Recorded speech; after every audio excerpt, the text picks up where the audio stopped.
games, and I just stopped writing. I just stopped responding to their mails. Like I got so freaked out by the prospect of writing a game, and now it's like write a game, whatever. But at that time, I was like, no, I don't think I can actually do this. And they just kept writing me kind mails. They're from Canada. And I completely just cut them out. But I mean, I was actually going to help them write that stuff. I still think about that story. I think that I'd be overjoyed if they worked it in. Could you give us like a hint about it? Any ideas? Oh, it's about a swords, stars, swords and stars. No, it's about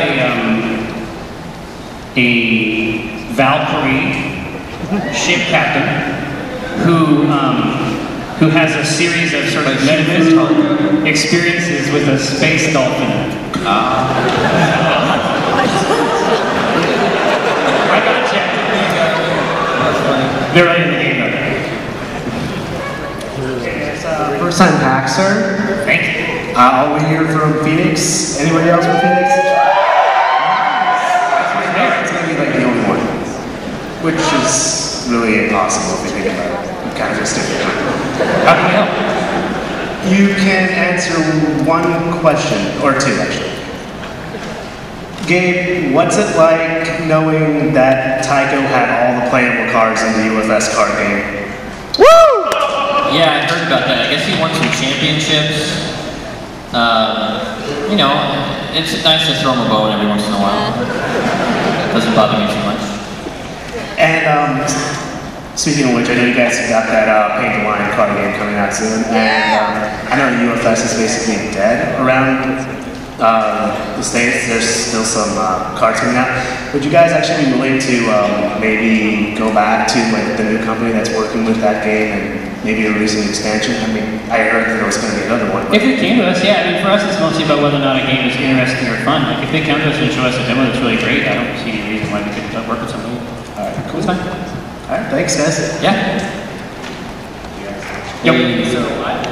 Working at a summer camp all summer, and I've got a couple questions for you guys that the kids really enjoy answering, and since you guys are basically children, I think in the best way, of course. No, that's worse things to be. So this is how I want to do it. I'm going to ask the first question, you guys can choose which of you answers, and then the second, the other one has to answer the other question without knowing what it is. Wow. Yeah, we get the structure. Okay, so the first question is, what is your favorite dessert of all time?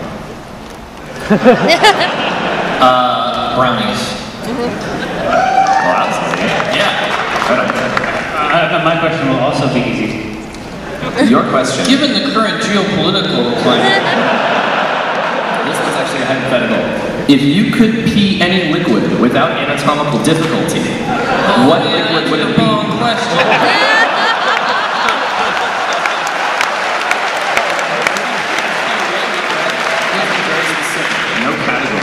A1.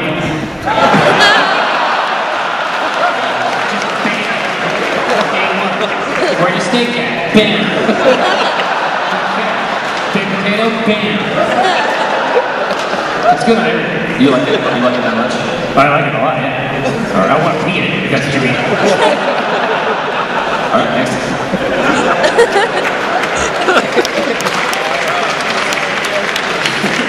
Okay, so Is your question about pee? I have two questions.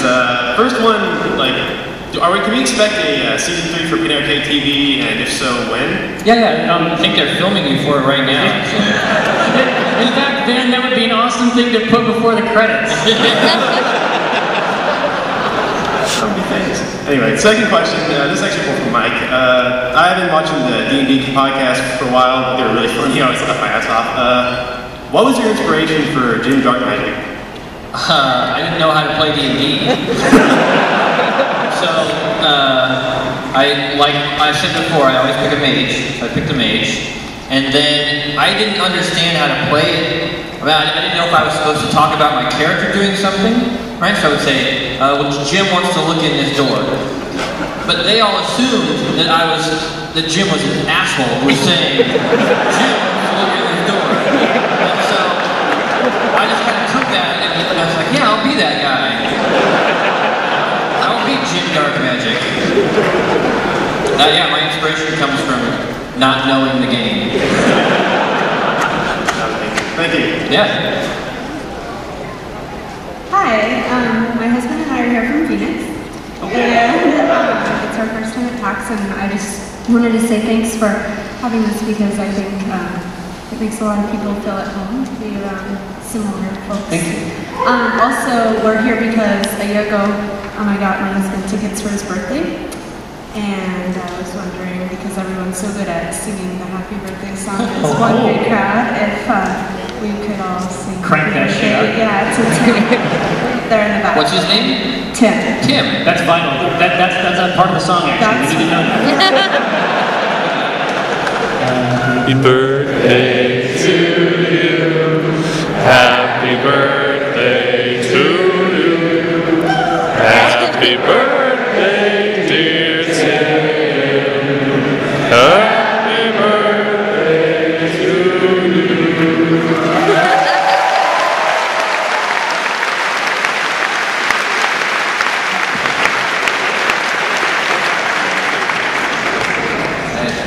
All right. Ages ago, you drew, Mike, a comic of a takeoff of a Calvin Klein ad, in which there was a Pac-Man tattoo. Oh, yeah. We're Tattoo Brothers. Was that just a throwaway idea? Did you guys talk about that? Is there a No, it's just something I put on there. In fact, I designed that tattoo for Gabe in the comic long before I ever had it. It just got to the point, every convention we would go to, people would say, oh, do you actually have the Pac-Man tattoo? And I'd say no, and I felt like a jackass. So when did you get yours done? Oh, years and years ago. So then you underwent a painful procedure. Well, it wasn't my first tattoo, but yeah, I did it. All right. So it's a cool tattoo, it looks good. I like it. Yeah. Thank you. Hey guys, what's up? I apologize. I have another lead question for you guys. So I've been studying for the bar exam this summer, and nothing after 8 hours of studying. There's nothing like spending about 30 minutes laning and then making one final push toward the next. So it's been cool to read about how you guys have gotten into the game because it's kind of parallel to my relationship with the summer. So with Ryan on hand here at PAX, I thought I'd get you guys on the record. Gun to your head, who's your main? Wukong. That's the monkey person? Yeah, but it started off as Nocturne, and then when Wukong came out, I switched over. Yeah. And I like Leona the Radiant Dawn. He was like a Valkyrie paladin. Cool. Looks like that. Yeah.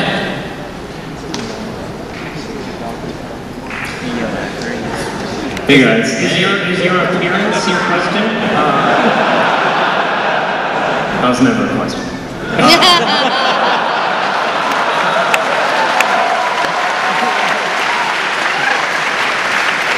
So, my name is Gabe. I'm a Pokemon trainer, to answer that question. So, Mike, Jerry, what are your positions on U.S. foreign policy? My real question is, how do you guys handle being so goddamn sensitive?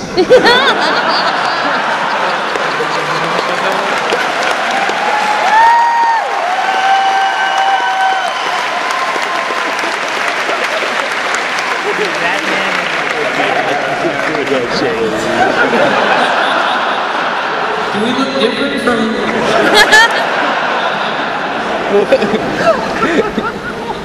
Nanopheromones.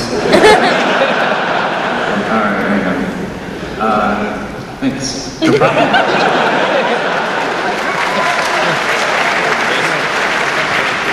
the game of geographical one-upmanship, South Africa is further than Australia. Oh, very nice. I was just wondering, how screwed do you guys think you'd be without Albert Coop? Very. I mean, I think we would still be doing Penny Arcade, but there would be no PAX, and then we would just be doing it as a hobby. We'd still have full-time jobs.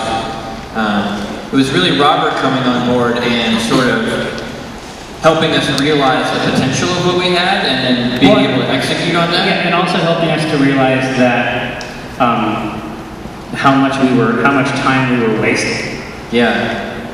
Just realizing that we were actually a lot better than we were, and that we were actually fucking around a lot.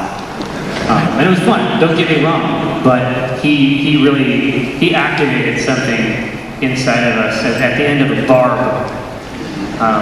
And he is in many ways responsible for everything you see here. Yeah, I mean, the great thing about Robert is, well, and everybody at Penny Arcade, I mean, we have consistently hired people who are way smarter than us, so that all we have to do is come up with goofy comics and crazy ideas. You know, so we can say something like, we should have our own convention, and then it just happens, you know?